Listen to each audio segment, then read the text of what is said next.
Mheshimiwa Naibu Spika, katika kipindi cha Julai 2024 hadi Aprili 2025, serikali imeendesha jumla ya mashauri ya madai 9,013. Katika kuendesha mashauri hayo, mashauri 966 yalimalizika.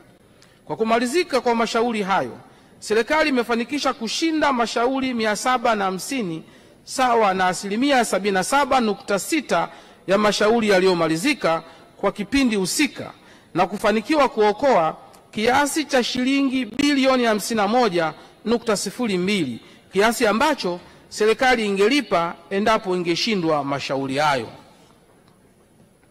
Mheshimiwa Naibu Spika, kwa upande wa mashauri ya usuluhishi, katika kipindi cha Julai 2024 hadi Aprili 2025, jumla ya mashauri ya usuluhishi 209 yameshughulikiwa.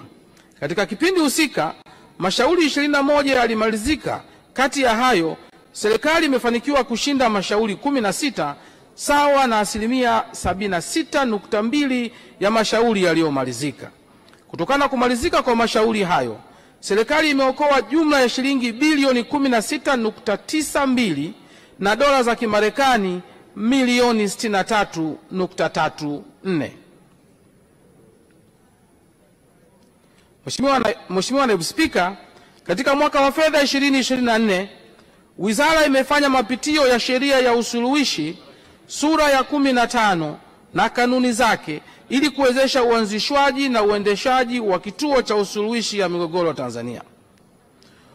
Uwepo wa mifumo thabiti ya utatuzi wa migogoro kwa njia mbadala ni msingi muhimu katika maendeleo ya kibiashara na uwekezaji, kwa kuwa huwezesha kutunza amani ya pande zinazovutana, kupunguza muda ambao pande hizo zinatumia mahakamani, pamoja na hasara inayoweza kujitokeza katika biashara au uwekezaji.